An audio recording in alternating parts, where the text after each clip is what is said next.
All right, so investment advice from professionals can mean the difference between your financial success, not achieving those goals you've set your mind on.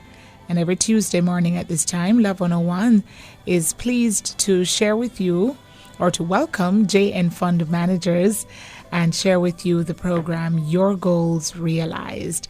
Dolores Jones is here again this morning. Good morning, Dolores. Good morning, Nadine. We're here again. What a fabulous introduction. Ah. If I didn't come primed and ready this morning, Nadine, you have inspired me. And good morning to the Love 101 family. Last week, I promised you would look at how to align your goals with your investment decisions. That's like matching what you want to achieve with the financial decisions that will actually take you there. So let's keep it real.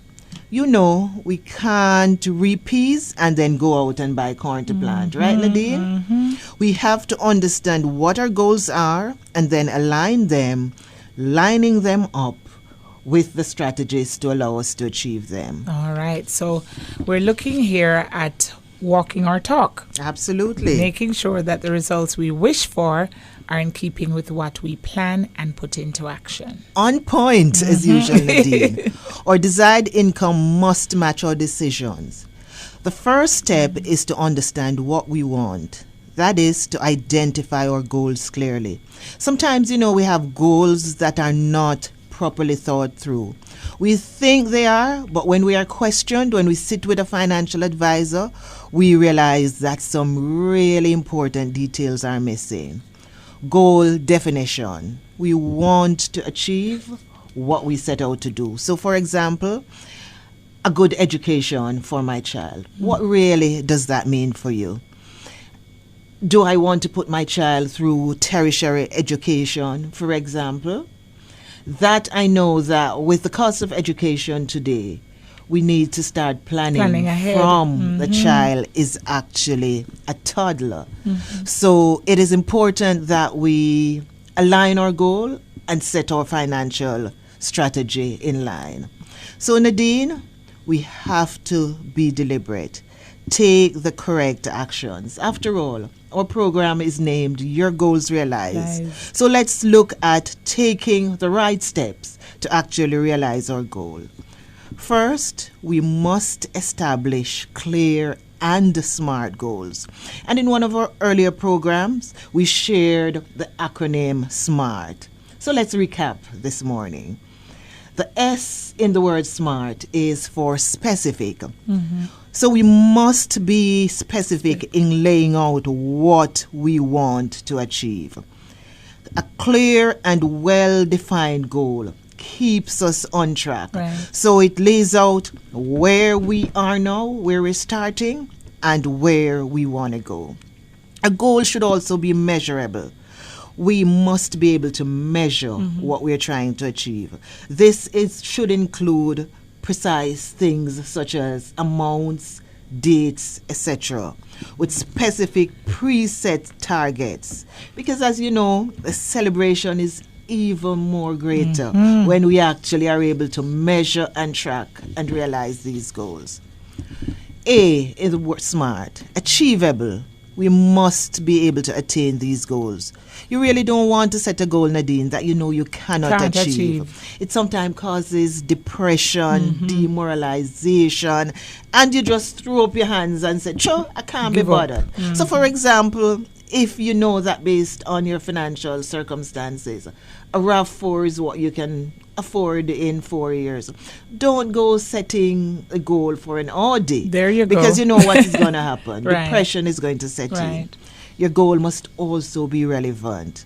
By keeping your goal focused and aligned to your financial path, you reduce the chances of losing focus and being inconsistent. Because sometimes it really does cause waste of time. You Right. go through all of this. And finally, time bound. We must put a time frame on our goal. So for example, instead of just saying, I'm planning and investing for a down payment in a house, set a time frame. I'm investing for the down payment on a house in the next 3 years. And work towards it. And giving yourself a deadline sometimes actually even motivate you to work harder so you actually realize that goal sooner. So let's look at the planning cycle for achieving 3 major goals. A two-year home ownership, that's a short-term goal. Tertiary education within the next 5 years for yourself, a 2-year plan, that's a medium-term goal. And of course, at, for example, age 35 and planning for retirement, that is a long-term goal. So today, briefly, we'll focus on the strategy to attaining a long-term goal of retirement. So at age 35, you have roughly about 25 to 30 years to retirement.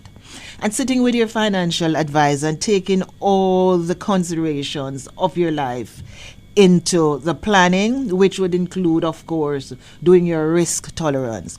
Your plan should allow you to get a feel of the percentage of the income that you will need to be replacing in retirement. And with that, there would be the figure that you need to be investing annually or monthly in order to reach that. Right. And when we're planning for retirement, we also have to take our mortality rate, because some of us are from some families of long livers, so we don't want to go planning for the next 40 years to retirement, and of course we live until you're 100. So we have to be mindful of the mortality rate.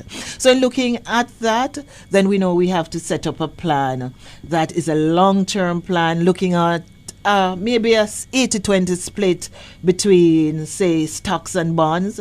Remember last week we spoke about asset allocation. Putting it in different places. And then we'll go further now into diversification, which we spoke about last week.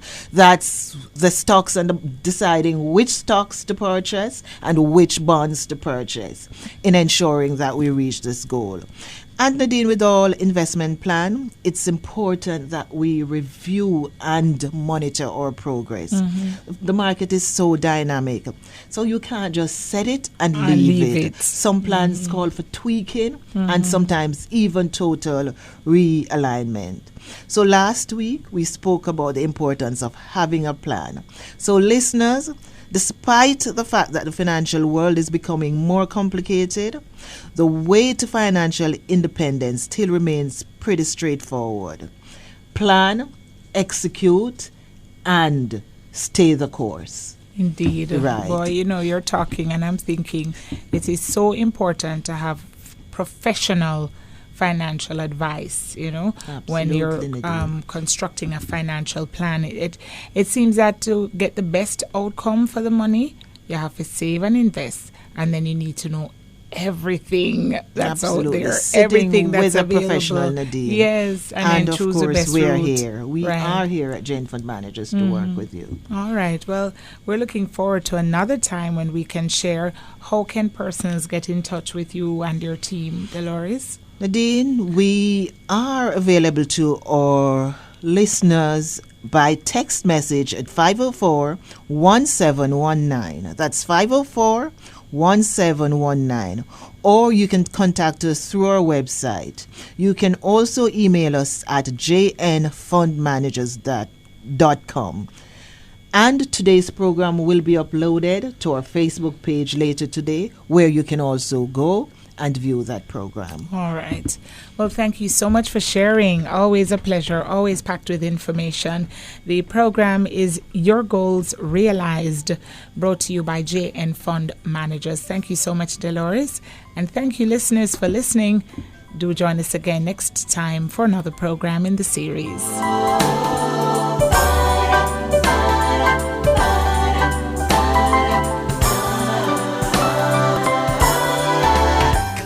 Relationships that build wealth, create opportunities, the right solutions. That's what we do at JN Fund Managers. We're in pursuit of your financial security. Portfolio and investment management services for individuals and corporate clients, from wealth building and risk management to preparing for a comfortable retirement. Strong, stable, secure. We're in pursuit of your success. Let's talk. JN Fund Managers, your safer, smarter financial partner.